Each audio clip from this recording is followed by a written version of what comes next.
வீட்டுக்கு திரும்பி போகும்போதே வீட்டில் அற்புதமான செய்திகள் உனக்காய் காத்திருக்கும். உங்கள் துக்கம் சந்தோஷமே மாறும். தேவன் ஒரு நாள் கைவிடுகிற தேவன் அல்ல.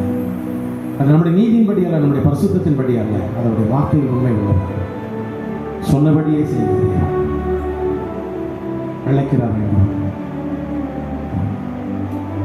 ஒரே ஒரு விசை சேர்ந்து எங்களுக்கு சொல்லுங்க பார்க்கலாம். இஸ்ரவேலே